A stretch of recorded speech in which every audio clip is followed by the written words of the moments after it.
It's that time, everybody. It's the podcast time again. It is time for another episode of the Apple Circle podcast. We are back breaking down the latest and greatest Apple news of the week, all the leaks, all the rumors, everything you need to know. And as always, we love to kind of get a discussion going with you guys. We want to talk to you guys, get your thoughts on what is happening in the Apple world. So if you hear something on this podcast that sounds interesting, you want to have a comment on, or if you're looking for some buyer's advice, maybe a buyer's guide, you're looking to decide between two products, let us know. Our Apple Circle hotline number is 949-354-3508. Of course, we're on Twitter. We're the Apple Circle there. We've also got a YouTube channel, a video version of this podcast. It's called the Apple Circle Podcast, so check it out. And it's where we break down all the latest Apple news of the week. And Matt, I feel like we're ever so slowly inching closer and closer to the next Apple event because the tech drought, as it's affectionately called, continues as there is there is no Apple news to speak of. Very no little tech news. Little bit. Just tech in general is very slow right now. But one thing that I think we can definitively answer, well, maybe not 100% definitively, but I think we can be pretty safe, is that there is not going to be an event before WWDC. Do you think that's safe to say? 100% safe to say it's going to be June 6th is going to be the next event for sure. Yeah, because Mark Gurman gave that little hint that kind of sounded like maybe there was going to be an event before, but that is not happening. So yeah, June 6th, WWDC 2022. That is coming faster than I really expected. I checked the date today and I was like, geez, we're almost there. This is going to be fast. So we'll talk a little bit about what to expect at WWDC in a bit. But we did get some news. But before we get to that, real quick, we want to hear from you. Did you already do that? I did. We got the housekeeping out of the way. I was reading some of the news that we're going to talk about, so I totally wasn't listening to what you were saying. All right. It's okay. Forget about that. We do want to hear from you, but we won't give you the number again. But yeah, I think some of the more interesting news, there was a back and forth almost about this AR headset that we're expecting. On one hand, that the AR headset was kind of not like a prominent product that Apple is working on. They're working on it, but it's kind of like get on the back burner almost. And then we also got news today that apparently the AR headset is ready to go, and they showed it to the board members, demonstrated how it works and what it's going to be. Kind of interesting.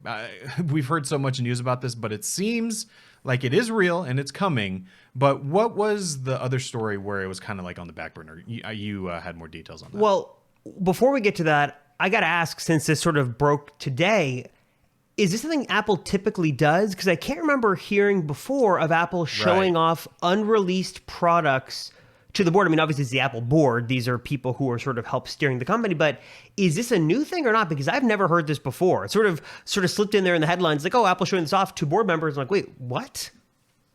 Yeah, I'd never heard of that either. I guess the last time this would have happened would be with the Apple Watch, right? Because there hasn't been like a new product. Because I would assume with every product that's about to get announced, the board sees it, obviously. Like, they know what's going on. But yeah, no, that's kind of interesting. I agree that it's kind of a different thing that we hadn't heard before. But I guess that's good. Like, the board should know what's going on, right? If it's a complete flop and everyone decides, like, we cannot ship this, then I think that's a good thing. But also, on the other hand, you kind of get back to that. Again, I'm sure they do this for every product, even when Steve Jobs was around. But you get back to that idea of, like, if the board is involved and it's not just the product managers and all that kind of thing, like project managers, could that lead to a point where it's all profit driven and the product itself is not that important? That's kind of what this makes me think of. It's almost like the olden days of Apple again. Well, we can get into that too, because I was telling Matt right before we started, I started to listen to the audiobook because I can read. I shouldn't say that. I can read. I have this thing where, like, I get very tired very easily. And no matter how interesting a book is, as soon as I start to read and concentrate, I get super tired. I cannot force myself to read. So I do audiobooks because it's like sort of like a podcast. So I'll listen to it while I'm driving. And I just started to listen to the audiobook that's called After Steve. I think it's sort of how Apple became $1 trillion company and lost its soul. And I know how there have been sort of mixed reviews on this, but I wanted to sort of go in a clean slate and sort of listen to it. And I'm only a little bit into it. But it is interesting because it sort of talks about some of the beginning dynamics about how things changed so drastically after Steve Jobs passed away, and how Tim Cook rose to the ranks as the logistics guy and not the creative visionary and sort of out of this world genius, sort of like Johnny Ive. How Steve Jobs and Johnny Ive were sort of cut from the same cloth. Tim Cook was not that way at all. And there's been the debate forever about how Apple and sort of their future has changed since Tim Cook. And there's always a question for better or worse. But maybe we'll come back to that in a second. Let's go back to the headset. So what you're referring to, Matt, was there was a story, I think it was by the Financial Times or some other, I think it was an international news outlet, and they had posted some of the details regarding the issues and the complications with the headset. And I just was sort of skimming through the article, and it was interesting how the team that was working on this headset, at least initially, they were not working sort of in Apple's main, whether it was Infinite Loop at the time, or I think, obviously now Apple Park, they weren't in sort of that ring. They were in like one of those offshoot buildings that's like down the road. And if you didn't know, if you've ever been sort of to the Apple mothership, Apple has obviously that big building, but they own like a bunch of property around there, like a bunch of just random office buildings. Like almost all of Cupertino. Yeah, some nondescript buildings, some with Apple logos on them, but basically this project was in an offshoot, building, and the theory behind that was that it would sort of insulate itself from the company, that it was so secretive, it was sort of out of sight, out of mind, and they could work there and sort of do their thing. But the article alluded to problems that presented because it was sort of seen as a lower class, lesser class project, and when the engineers working on the headset needed to communicate with other Apple engineers, they were sort of brushed off. It wasn't seen as important. There was one piece in the article that talked about how they wanted to work on some kind of camera technology working faster on the headset, but this is back in 2018, and they were basically told by the iPhone camera engineers, no, we got to finish the iPhone XS first before we can even, think about this and work on this. And just sort of interesting how those dynamics have changed and how there were a lot of complications getting this thing to market, and maybe the development of it was different than other Apple products that came before it. Obviously, it's been in the works for a while. I think I look back and the first rumors of this, I think, came out in like 2015-ish, maybe a little bit before, a little after. So obviously this is like 7 years in the making, and we're finally getting to this point. But it's sort of interesting to see behind the scenes peek. And we always think about, whatever Apple's next big thing is, they must be devoting all their resources to it. But that's not the case. And also it sort of makes you wonder how many of these offshoot projects exist that are seen internally as the next big thing that just flounder and never become anything. Well, that, or how many of them exist that will be coming and we don't even know that they exist. Yeah, that's interesting because I guess if you think about it, that's what the iPhone was, right? They were working on these projects. Maybe it wasn't all the way in a back corner, but it was super secretive. Nobody at the company knew about it. There was just a very small team working on it. Same thing with the iPod. So I guess that's just kind of how it works. I think what's weird about this story isn't so much that part. I think it makes sense that it's isolated and it's secretive from the company. It's more the framing of it, that this was something that they almost didn't care about. I think that's what's weird about it, and a little worrisome. Like, I maybe back in 2015, like you said, when we started hearing these rumors, I mean, back then, this technology obviously wasn't ready. It was very much, the early days of VR. So maybe back then it made sense that they wouldn't focus so much on this because the tech just wasn't good enough.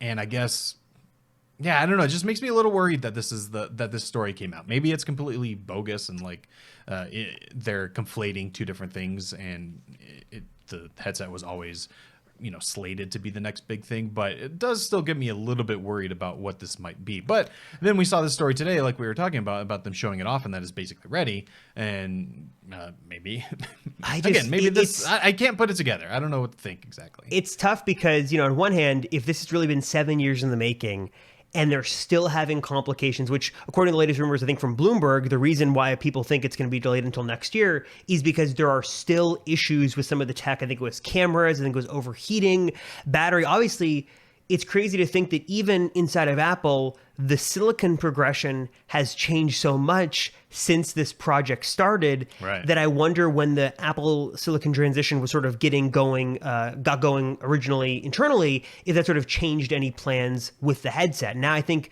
the spec is that it's supposed to have sort of an equivalent to an M1 Pro or M1 Max chip, maybe even 2 chips running this thing. And I guess the big question is this. Well, a couple of questions. Is the headset ready enough to be shown off at WWDC? Is Apple going to show off the hardware of it at all? Are they going to refer to it and just show off the software? Or are they going to do nothing at all? Because that's sort of the big question at this point is, when do they finally crack open the door and talk about this in some way, even if there is no hardware? And I know we discussed this, I think it was last episode, about what Apple could do, and here's the path they could go if they do show the software only, and here's what they do if they do hardware. I guess the question I have is, okay, so they showed off to the board. Obviously, it's in some kind of final prototype stage.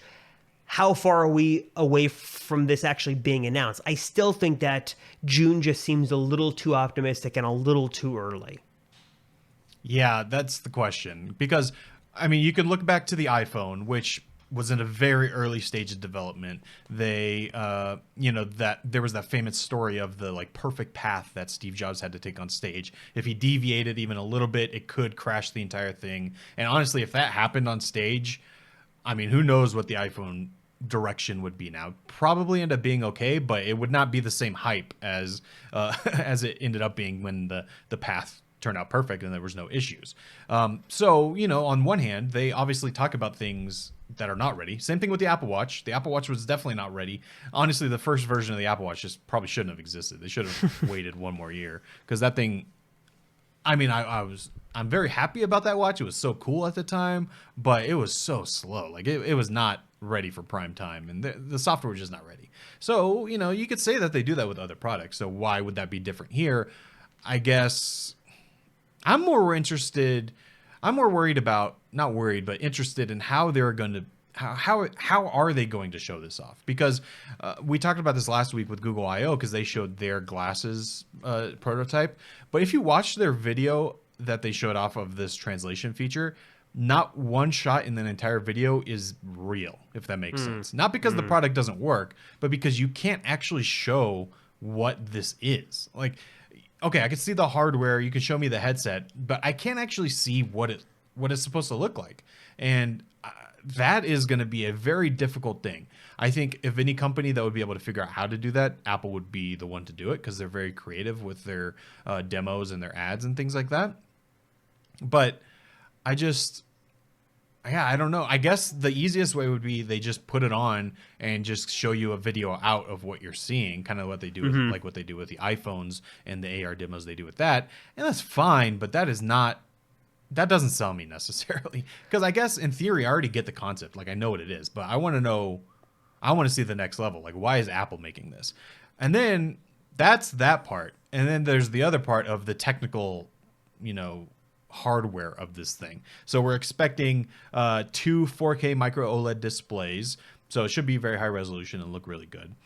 15 cameras, which probably goes back to what you were saying about this thing having issues. That's a lot of cameras to keep track of. And it has those because it's going to have hand gesture support. So will it have controllers? I'm guessing not. All those cameras should let you use your hands as controllers, which I think is actually very cool. It's going to have that M-series chip. It's also going to have eye tracking inside. And this is the big kicker, it's supposed to cost maybe $3,000. I mean, there's just so many, every layer of this product has so many questions about it. And whether or not it's ready is just like, that's the easy part, honestly. Whether it's ready enough to show off, I don't even think is that big of a deal. Like, they could probably show it off at WWDC. That's the least of my worries. I want to know, when can I buy it? Am I going to be able to afford it? Is it going to work? Like, there's so many questions around it. It's hard to justify the price of like a decent used car for this headset. And I think what's crazier too is I'm not envious of the person or the people at Apple tasked with how to show this off, because it's sort of like the OG Apple Watch or iPhone, not so much the iPad. It's really these first generation products that we have to learn, how do you turn it on? How do you charge it? You have to like go through all the basics and fundamentals that I think we take for granted now with new products like Apple Watch or iPad, MacBook Pro. We all know how those work, and we know with the iPhone, here's a turn on, turn off, whatever, the gestures, whatever. That's fine. But with this, everything is so new that you've got to really go step by step on how to do things. And I think that actually this is one area where maybe these digital events are beneficial to Apple because they can really just do all CG if they want to, or they can figure out a creative way to do that. Obviously, I think a live demo would be most interesting. But one of the benefits they have here is that they have all the time in the world to do some post-production magic to really maybe show it off the most clear way possible. But to your point too is, CG videos are cool and all, but I want to see like somebody kind of live demo this. How does it work? How does, the Buddha process and the gestures. And there are just so many unanswered questions, which make this at the same time so frustrating, so exciting because we just don't know. Right. And then I guess there's like other questions just technically, like what's the field of view on this thing? Because if you remember like HoloLens and Magic Leap, those are AR goggles that you wear. And they have like a 15-degree field of view or something. I don't know the exact number, but it's basically you're looking out in the world and there's just lines where everything cuts off. So unless you're looking right at the AR object, it's going to get cut off. So it's that immersion is gone. But when you CG something in your product demo, they never show that part, right? No. They always show that it's like fully immersive. And I would assume that there's going to be some kind of field of view limitation because obviously, even with VR, you have some kind of field of view limitation. Like there's a point where it cuts off compared to your peripheral vision. So like all those little things, there's so many things about it that are questionable. I will we talk about this like every week. Do you think we're going to see it at WWDC? The hardware, no. I hope that we see some kind of reference to it because I think that'd be really cool. But this is just one of the biggest wild cards. I just don't know. I cannot say confidently one way or the other. If I had to make like a, money on the table, this is my guess. Probably not. But I hope so. Yeah. I hope we get some reference to it, but I just don't know. I mean, if the leaks are true that iOS 16 is riddled with references to Reality OS, then maybe it'd be beneficial for them to discuss it beforehand. But I could also see Apple being Apple and being like, oh, here's a new SDK for augmented reality. And, they always show those dumb AR demos. Yeah. So who knows? So I don't know. Do you think we'll see it? I think we both want to see it, but I don't know. I want to see it. I'm not a betting person, so I would always take the safe route and say no. That way I don't lose any money, right? But I guess I'm thinking maybe because I think, yes, it was supposed to be the original plan. Yes, I think they wanted to show this off. So they have that going for it. Yes, it looks like the product is ready enough to show off, according to this new Bloomberg report that we saw. And also, they invited people to watch the digital event at the campus, which I think is kind of interesting because it's a digital event that you're going to be watching in the Steve Jobs Theater. That's kind of weird. I don't see the reason for that.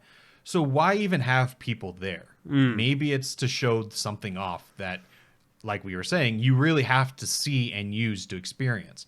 So they have these people here where after the event, even though it's going to be a digital event, maybe because they want to make sure that this demo goes perfectly on stage. So it's digital, everything's great, but the people are there so afterwards they can go try it out themselves. And that's how they build hype of this new product. Well, that is possible. To your point, that's a great theory. Do you think that Apple would make... Well, see, here's the thing. I could either see them like allowing people to check it out and then like sharing about it, or do you think they'd be like, you can check it out, but you have to sign this NDA, or just don't even show it off at all? I just, that's a. I don't think they're going to be. Yeah. I don't think they're going to let anyone take videos or anything like that, but I think they're going to let the developers try it out. And the reason why is going back to what I was saying is you have to use this thing to actually know what it is.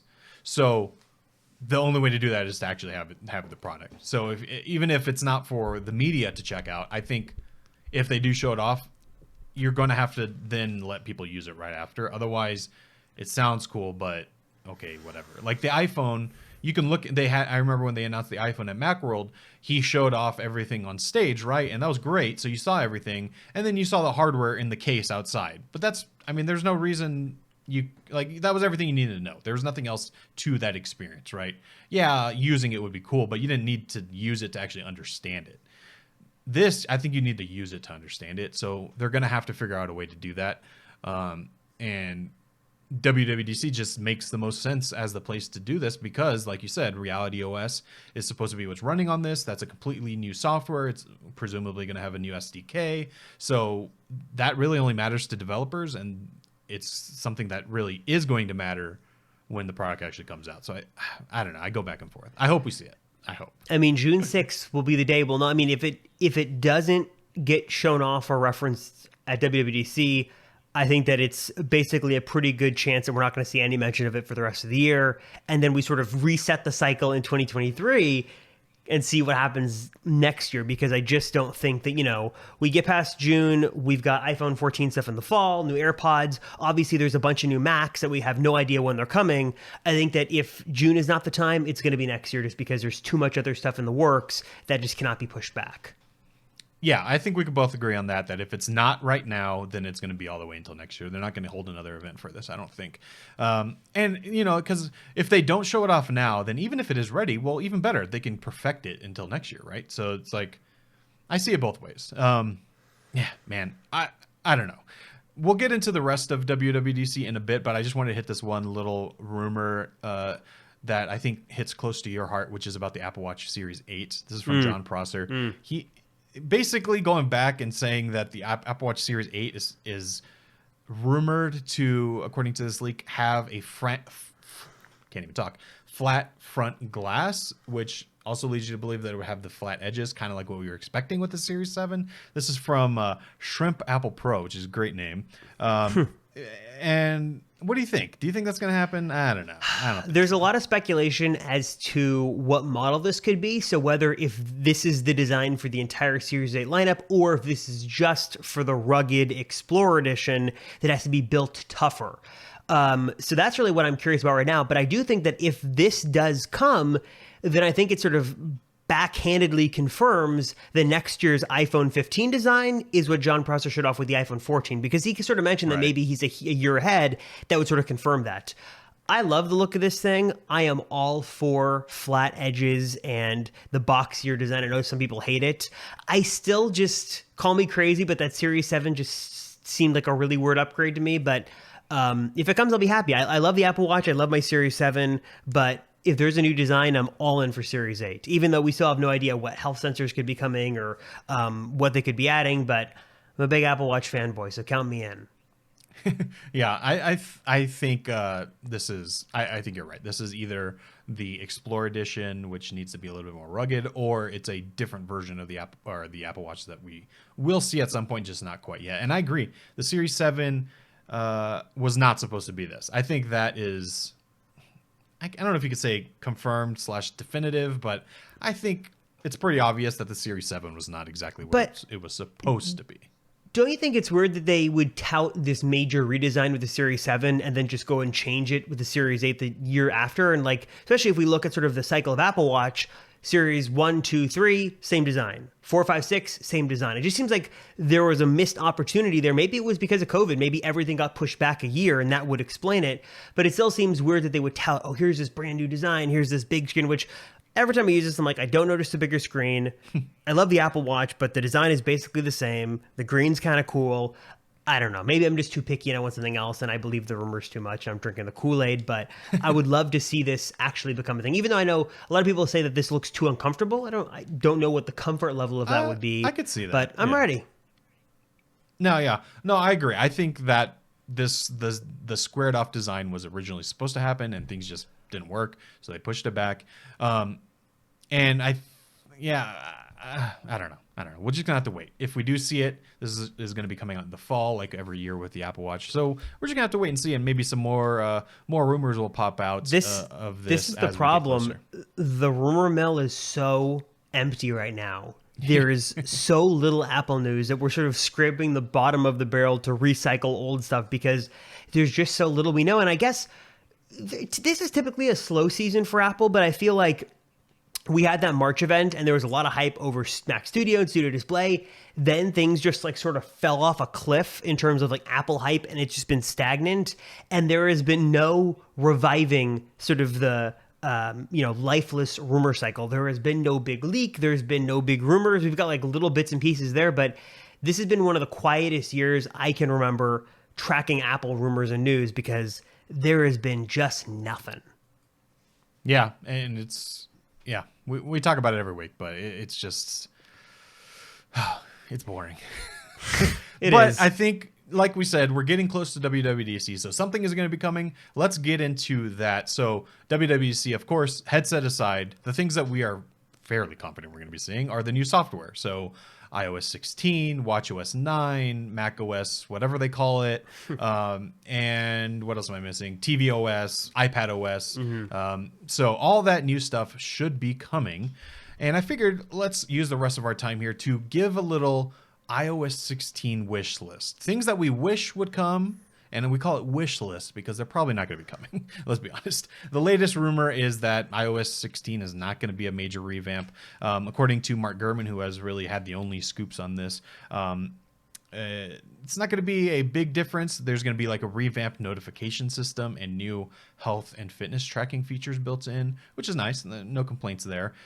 Also, a new report today that apparently, not too much detail here, but there's going to be a major change across the system in terms of interaction and some new fresh Apple apps. Not sure what that means, but I do have an idea of one that could be, although I don't think it pertains to what he's talking about particularly. But yeah, so let's just get into a wish list. Do you, off the top of your head, have anything that you want from before I get into my list? This is great, Matt, because I need you to give me some inspiration because I have nothing. I cannot think of any exciting things I'd love to see. And you sort of laid out everything we know. There really isn't anything we know. I guess for me, the one thing I'd love to see, and I don't think it's going to happen this year, but I'd just love to see it, is some kind of revamp to the lock screen. I feel like the lock screen has really stagnated. I feel like we've gotten no updates to it. You can't customize what apps you have sort of quick access to, notifications or whatever. To me, I'd love to see some sort of revamp there. Probably not going to happen, though.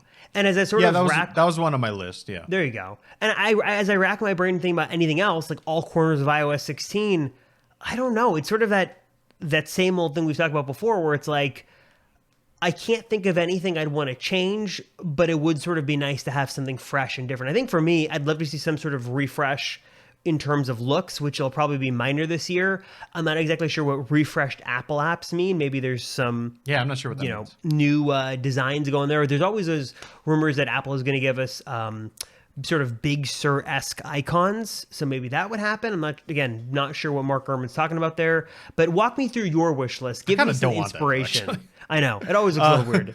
Give me some inspiration on what I should look forward to. Talking about the lock screen, I agree that I don't think we're going to see that, only because I think that's more of an iPhone feature, even though it is software. I think that's more of an iPhone feature. And there's a few reasons for that. We had a rumor last year that I think it was with the iPhone 13, that we might see an always-on display, because it's finally has an LTPO display, which is the variable refresh rate, which would mean you can have good battery life, but also have an always-on display. So even though that is software, I think they would save that for an iPhone release. And a few reasons why I don't think we'll actually see it as just a software feature. And one is because there's not going to be much new with the iPhone, so they would save that for it. That's a good feature to announce with it. Two, and I think maybe more importantly, is that the current LTPO display we have with the iPhone 13 Pro, it only goes down to 10 hertz. And the always-on display on the Apple Watch goes down to 1 hertz. So I think in Apple's brain, they wouldn't really...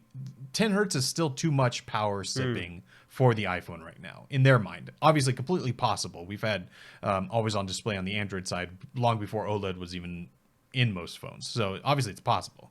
But I think that's one reason why they won't do it as just a software release for older phones, because they want it to be as optimal as possible, and the display we have now just doesn't meet their standards. That's what I'm thinking, and I agree. I would also like to see you change the custom buttons there at the bottom. Right now you have a flashlight and the camera. I actually use those all the time, so I'm happy with those, but it would be nice to switch them out to really anything you want, especially like maybe anything that you can do in the control center, maybe you can put it to there as well. That'd be nice. And then the always on display, of course, means you can see notifications, maybe you can see your activity rings, maybe you could see the weather, all kinds of stuff you can do once they do that. But I agree, we're not going to see that with software. And I kind of, aside from that, I kind of split my list into two big sections. There are new features I'd like to see, which is kind of a small list, and then not new, but improvements that I would like to see to things that already exist. So let's start with just new features because this is the most exciting. First one for me, the more I use my phone, the more I want this. I didn't think I would care that much, but I want this split screen on the iPhone. Give me a top and bottom. That is something that people have been talking about for a long time. Every time you look at a list of things that people want, that's one of the top ones all the time. Is that something that you would use? It would be, and it was interesting because wasn't it on the older, larger screen iPhones when you rotated, you got an extended view, or was that a rumor? Well, I guess, okay, let me clarify. You could never do that. You used to be able to rotate your lock screen on a couple of older iPhones. Remember that? You could rotate. Oh, your lock screen? No, home screen. You used to be able to rotate something. Yeah, but right? You used to be able to, I believe so. I do know that on the bigger iPhone, the Plus models, when they first came out, like the 6 Plus and the 6S Plus, when you rotated the display to landscape, the app would then have like almost the iPad view kind of. It would have like a sidebar, and it would let you do more than if you were just vertical. And there was always that. Let me look this up if you could do the home screen. I feel like I remember that, but I also can't remember if I was thinking like a jailbreak or something. I think it was a very brief period on the larger phones you could rotate the home screen, I think. But one of the rumors for a while, and I think this was like back with like the 10s Max, was that the larger screen iPhone, so the Max version, that would be able to have like extra width, and you'd have extra controls, and like you'd sort of get like an iPad-esque way and menu of using that larger screen because you had sort of more room for the app to utilize. Obviously, that never happened, and all the apps are the same. But there's always that rumor a while ago that you'd sort of get extra features if you went with the Pro Max because of that giant screen, which now everything just sort of blows up and doesn't really utilize that extra space as much as it could. Exactly. And I just looked it up, and from what I'm seeing, yes, that was a thing. And I do remember that. This feels like a fever dream that I don't quite remember, but I'm looking at the pictures and it seems real. I think it was a thing. I don't remember what years. I'm going to call it real. Briefly. With the 6 Plus. Yeah, with the 6 Plus, you could do that. But no, I agree. That was one of the benefits, or not. It wasn't really a rumor, but it was just something everyone hoped that once you had this bigger screen that you'd be able to do more with it. And they have just yet to do that. The Max and the regular are still exactly the same in terms of layout. It's like you don't even get more icons. They need to let you do more with the bigger screens. And I think split screen is one that's easy to do because it's already working on the iPad. Just bring it over to the iPhone. Like I don't see any reason why they can't do that. So yeah, that's one that I would love to see. Some other new features would be a pro mode for the camera. So let me control the shutter speed. We can't control the aperture, but let me control the ISO. Let me control the white balance. I think this is something we're very likely going to see, if not this year, very soon. Again, this would probably be something we see in the actual iPhone release rather than the software itself. But we already have Pro RAW, we have Pro Res and video, but I can't control any of the actual settings myself. It's kind of weird. And to go along with that, give me more pro editing tools in the Photos app. So I have this Pro RAW video or Pro RAW photo. Let me be able to edit it as if I was in Lightroom. Very possible. I edit in Lightroom all the time on my phone, so obviously that's doable on the phone. Let me do that. That'd be one. I know you probably wouldn't really use that too much, but it's definitely something I would like. I wouldn't, but I will say the iOS built-in video editor is abysmal. I was trying to edit a clip the other day to post on Twitter because there's like that 2-minute limit. And I was trying to cut the video at just the right time, and I couldn't get like the playhead to go with the blade tool, and like it doesn't follow like it should. It's absolutely awful. So some kind of revamp for that would be great, especially as Apple touts their cameras as being the best. And this year with the 48 megapixel bump and ProRes and cinematic video, why don't you totally refresh the photo editing experience to make the photo editing better and the video editing better? Because I think someone was supposed about this the other day. There's like a bunch of obviously third-party apps that do it way better, but why not Apple just sort of fix the very sort of outdated and broken system they've had with the sort of built-in photo editor? Yep, completely agree. This is another one that I feel like we might see, maybe not this year, but at some point. And this is a dedicated app for all your security. So things like keychain, two-factor, your VPN, all of this stuff is now built into the phone, but it's really confusing to get to if you don't know what you're looking for.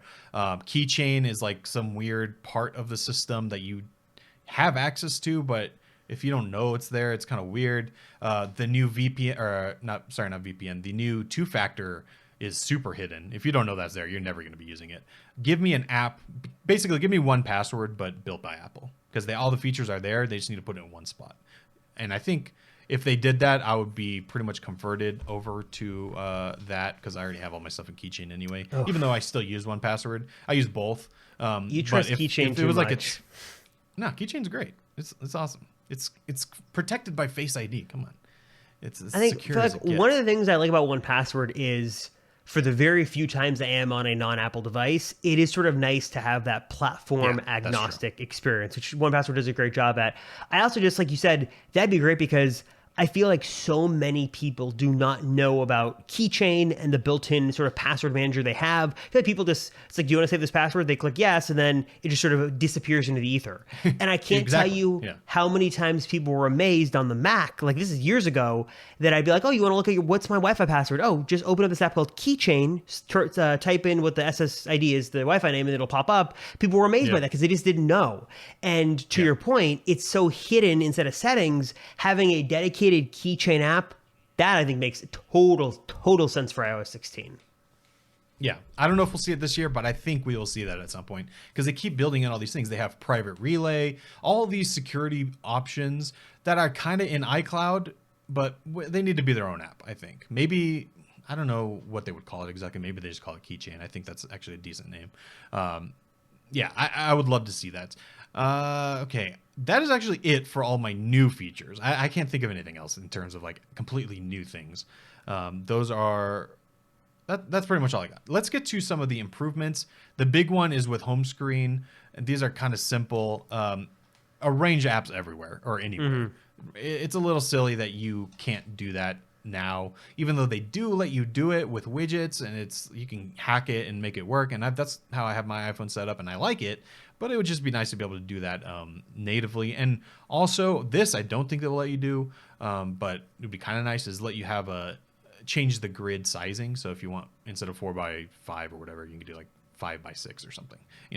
Android lets you do that. I don't think Apple would let you do that exactly, but let us move apps anywhere. I think it's about time that happens. That would be nice. And then kind of in conjunction with that, widgets. First, more sizes. We already have big widgets, which is good, but let us have smaller widgets. So instead of, right now the smallest you have is a 4x4, so it takes up the space of 4 apps. Let me have a 2x1 or a 1x1, just a single icon size. That'd be nice, especially for apps like weather, where I want to see the weather and I want it to be dynamic, but I don't need it taking up my whole screen. What about you? For me, I think the biggest thing that I've seen rumored and was probably going to happen is, you sort of mentioned interactive widgets. That's sort of been a thing that's come up, where instead of just seeing the widget sort of pass by and you can flick through them, why not be able to actually interact with them and not open apps? And I feel like widget support has gotten better. And I feel like we talked about this a couple weeks ago. Widget support has gotten better, but I still feel like the widgets that I see are very limited. And I'd love to sort of be able to do more things without having to open the corresponding app.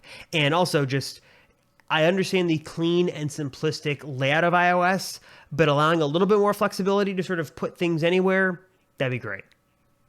Yeah, the interactive widgets make sense. Like, obviously want that, but I wonder I wonder what that would actually mean, because in a sense, wouldn't that mean that the apps are running all the time? Yeah, I wonder if they'd have to like somehow suspend them and like, or run them in like a very like minimal state, where only like when it's active for like more than maybe 5 seconds, then it pops up, or like when you tap on it, that's when it has to like sort of run like a mini app almost. Yeah. That would be interesting. I'm not sure how they would do that. And I'm trying to think of what use cases there would be for that. Like for me, it's like, it'd be cool if like for the calendar widget, I could like add a little entry right there, or like a note. I could just make a little quick note right there without having to open the Notes app. Those little things like that. I wouldn't be surprised if maybe it just starts with Apple stock apps, then it moves to third-party support later on. But I'm sure they'd have to put some limitations on there to make sure that some like app is not like sucking your battery because it's constantly running in this little widget. Yeah, and then you have to think of things like location. Like if I give the app location permission, like while I'm using the app, does the widget count as using the app? There's things to think about there. But yeah, the calendar would be a good one. Like a to-do list would be great to just check it off from the widget. I use Things 3 and it's great, but I hate that I can't just check it off from the widget. I tap it and then it opens up and then I have to check it off. And then another one would be like the Tesla app, for instance. You can open the front right from the widget. If, like, there's a button for it, but it doesn't actually like do anything. It just opens the app to that section, Right. which is fine. It works, but it could be better. So yeah, I would like to see that. I don't know how they would implement it, but it's definitely possible. Let's put it that way. All right, what else? This is kind of going along with widget, is I would love to have a HomeKit widget or a home app widget. That would be great. I don't know why that's not a thing. Like, why can't I select my 3 favorite lights and just have them on a widget? I guess, actually thinking about it, the reason is because they're not interactive, right? So I wouldn't be able to actually click on the widget. But if they do that, then give me the home app widget as well. We talked about this one either offline, I can't remember, we talked about it. Maybe it was last week. Cross-platform notifications. I guess this is a new feature. But I have my iPhone, I have my iPad, I have my Mac. They're all running very similar apps because I use those apps on every platform. Great. If I get a notification on one, they pop up everywhere I am. Awesome. I love that. That's the beauty of being in the ecosystem. But it is so annoying that if I check it on my Mac, my iPhone still has it up. Or if I check it on my iPad, my iPhone still has it. You know, this only happens with certain apps. I will say, like Telegram, for instance, if I have it open on my Mac and I get a new message, if I look at it on my phone, I'll see the notification disappear on my Mac or vice versa. So it does work certain times, but for things like messages, iMessage, that does not work. If I get if I get a text message from my phone, which is syncing to my Mac, not a iMessage, but a SMS. If I look at the SMS on my phone, it stays on my Mac, and it's just annoying.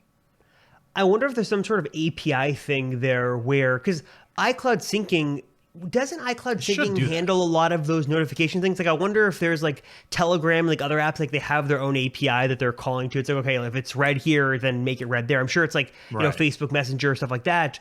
But it'd be nice if like Apple could do this universally, like build it into like your Apple ID, that there's sort of the syncing where it's like, okay, there's a notification sync. If, you know, we blast these notifications because they know all your devices, if it's just seen or read somewhere, let's clear it from the queue. That seems, and I'm not a developer, so I don't know, seems fairly easy to implement, right? Because Apple knows the devices you've got, they know the apps you've got installed. I think that all of the, and obviously actually, all of the apps are going through an Apple push notification server, right? So Apple would have to know when a notification is going out, and they probably also know when it's being read. So there's got to be something that can be made to work. Yeah, it's got to be doable. And I wonder if there's any developers that are listening to this, any iOS developers. Is this a thing already and just certain apps just don't do it? Maybe that's what it is. Because think of like the Zillow app for me. It's like I'll get like notifications from Zillow on my phone, but it's still there on the iPad, and like a bunch of other stuff too. I mean, like you said, some apps are better about it than others. Telegram's good. A lot of the chat apps, because they must be implementing this. Yeah, mail apps are good, but there's like a bunch of like random apps. It's like you'll just get a bunch of notifications that just do not clear because they're not implementing whatever tech that is. Yeah, so whatever the answer is, let's fix it, because it's 2022, almost 2023. It's about time that the notifications are synced between everything. Another kind of improvement to the app library would be nice. Don't rearrange everything when I install a new app. It's very annoying that it's dynamic rather than static. And either there's two ways they can go about it. If they don't want to change that, if they like the way they have it there, okay, fine. But let us switch to an alphabetical view like you can do when you go into the search function. That way it's just always the same. That'd be nice. Or let me rearrange the way everything looks in that section and don't move it. Just leave it where it is. That'd be nice. That's a simple one. Another one I saw people asking for was to give you an icon like you have on the iPad.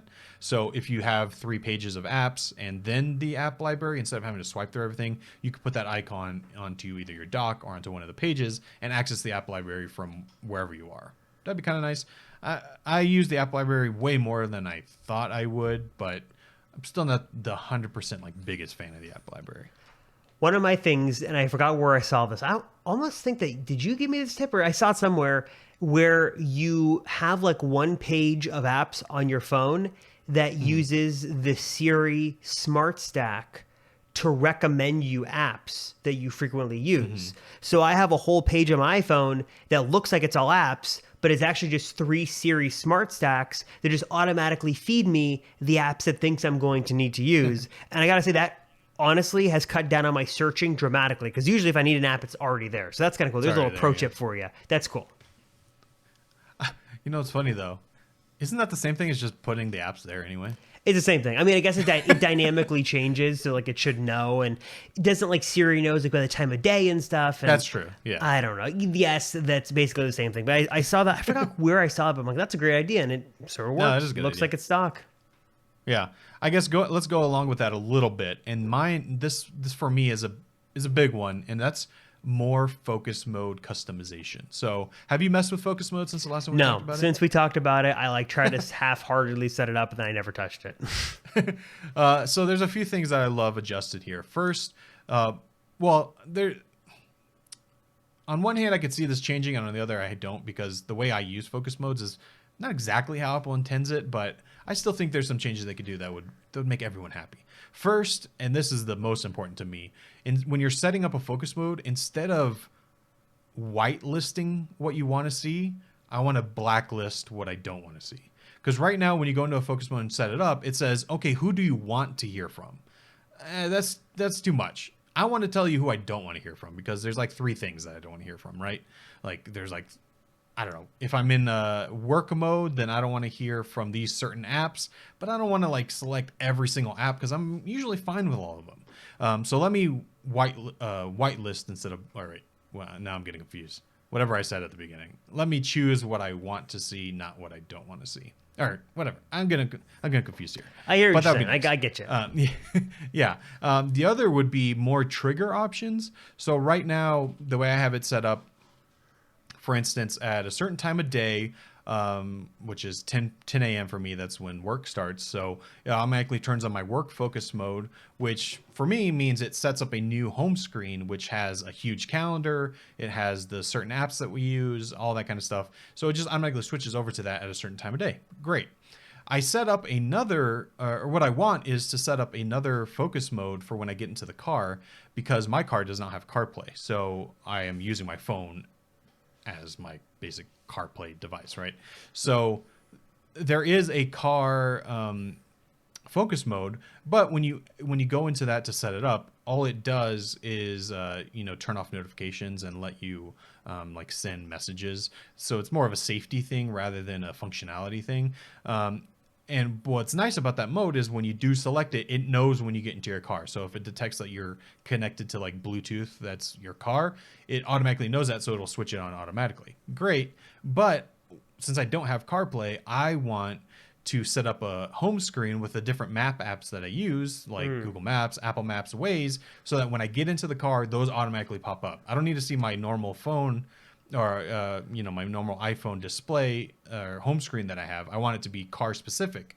So when I go in to set up a home screen and then set up the focus mode that's a custom focus mode, well, I can't trigger it. There's no way to trigger like in my car, if that makes sense. That trigger only works for a drive mode. Have you messed with Siri shortcuts? I wonder if there's a way to do it that way. There is, but it's not. I want it to be because the focus. What I like about the focus mode is I never think about it. In the morning for work at 10 a.m. it just automatically switches. I don't think about it, and it switches across all my devices. I want it if I was okay with the way their drive focus mode worked, then automatically when I get in the car it switches to that mode. That's what I want without me having to go into a shortcut, because I can easily do that now, but that's not what I want. That's my very specific use case for this, but the point of the story is give you more trigger options, give you more options of what you can do in those focus modes. What they have now is a great start and it works really well, but there's more that it could be, and I'd be excited for what that could be. That's another one. Focus modes I think is a very hidden feature that most people don't use, but once you get in there and like set it up the way you want, it's very nice. I like it a lot. It's funny, they spent so much time on that last year at WWDC, and I feel like, at least for me, I never see people use it at all. Oh, so I don't know anyone that uses it. At least you are the shining light in the Apple ecosystem that is using this. But it's always like stuff that Apple shows off, I feel like we never see, or like it's just like really early. It's like the digital ID stuff or like the car key stuff. Do any cars support car key? I've never seen a video on it. I think like some specific BMW models do. I feel like Apple spends a lot of time, maybe this is filler stuff, they just like don't know or like don't have something to talk about. So they talk about all this cool stuff that like is delayed and delayed and delayed forever. So, or they just like no one really uses, like focus mode, which I'm sorry to say that maybe people use it, but it's like one of those things that I feel like no one really remembers is there, and they just sort of forget about it, and then it's sort of gone. Yeah, I'm looking to see what cars support it. So yeah, it's BMWs. BMW already supports locking and unlocking the vehicle with the BMW digital key. So pretty much all of their cars support it. So it seems like, yeah, just BMW right now. But yeah, I agree. Some of those features, I mean, I think half of those is like they build it in and then it's up to third parties to make it work, like the IDs and the car key. But I agree. There's so many features that the iPhone has that doesn't really do that much. All right, there's only a few more that I have here. Another one, let's just talk about this a little bit. This is kind of my last one. It's about time that they do something with Siri. I don't know what. Well, I have an idea, but it's about time that they do something with Siri just to make it a little better. And I think there's something relatively simple that they could do that would make a huge difference.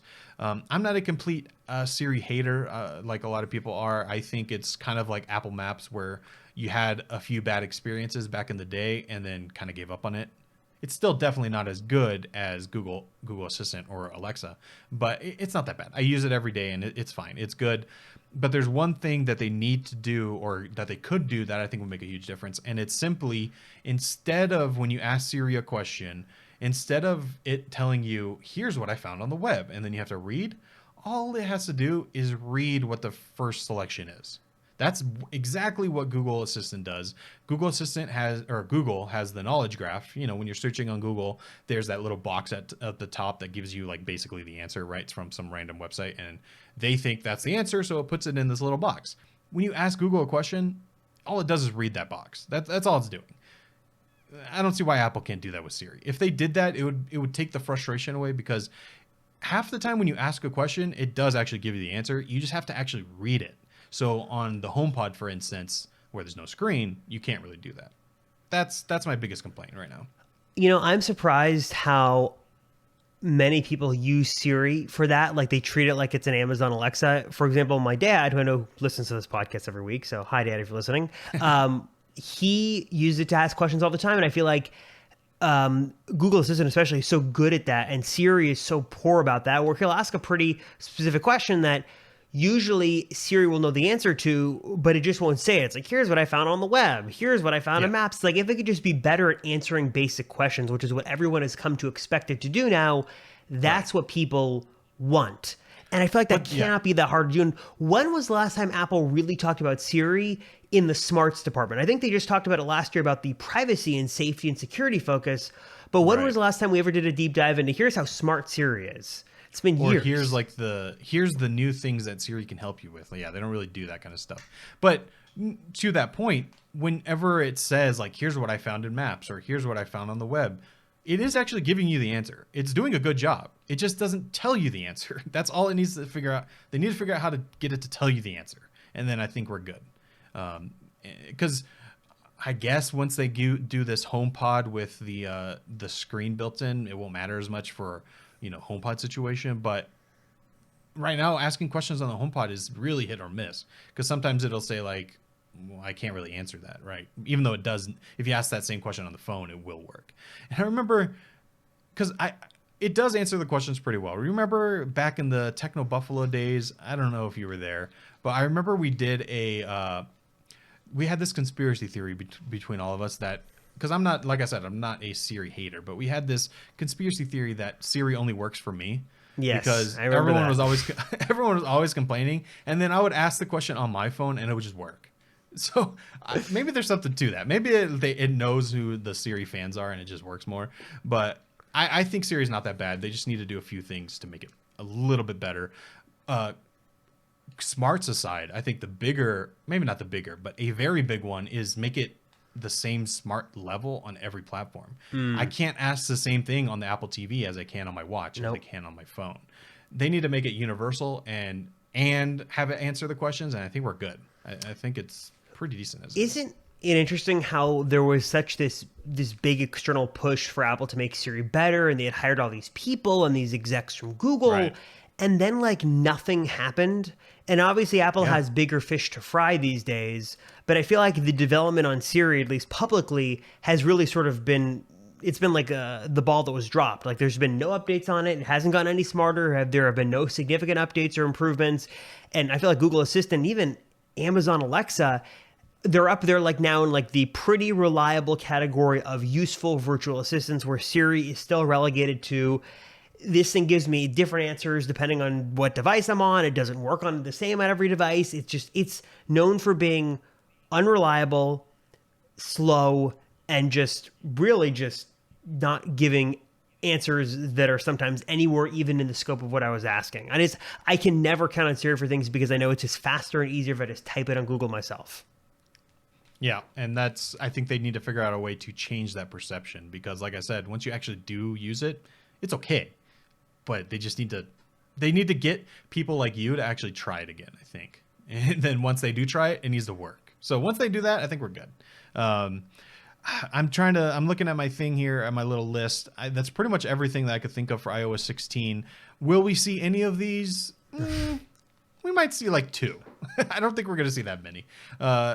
What is there anything else that you could think of that you would love to see in the new version of iOS? All these things sound great. I'd love to see some updates. Honestly, I'm very curious. We talked about this before.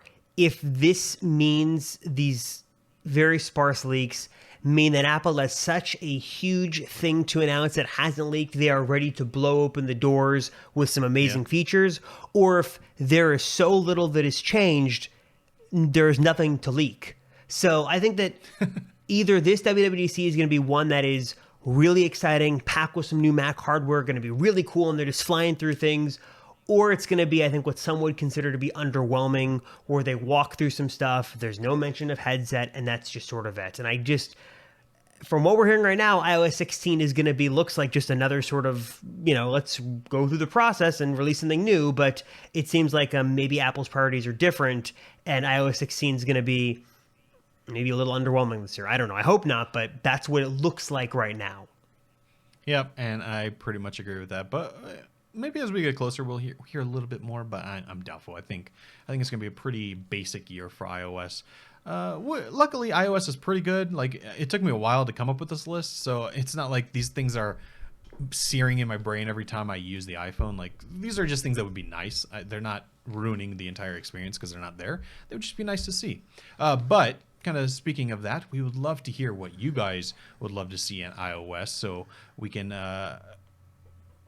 can get more ideas and promote them, and hopefully someone from Apple is watching this and then they can implement it. That would be great. So if you want to let us know what those are so we can read about them next week, the hotline is 949-354-3508. So you can text us, you can call us, and we will talk about it on the show. If not, just leave a comment in the video version down below on YouTube and we will check those out as well.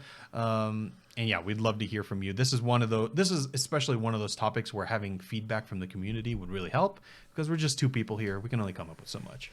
If you guys have suggestions on what you'd like us to cover in the next few weeks, let us know. We're open to suggestions, because as we've talked about, slim pickings in the news cycle. So if there's an area we could dive into, or some questions we could answer, some buying advice we could give. I love the one show we did was wasn't it like the holiday shopping spree buyer's guide? That was fun. So if you guys have a suggestion on anything you'd like to see, let us know in the comments. Also, be sure to leave us a 5-star rating on your podcast platform of choice. It certainly helps us out. And we appreciate you guys watching or listening, or both. If you watch and listen, you're an extra fan. Thank you very much. As always, thank you guys so much for your support. We'll see you next week, here on another episode of the Apple Circle Podcast.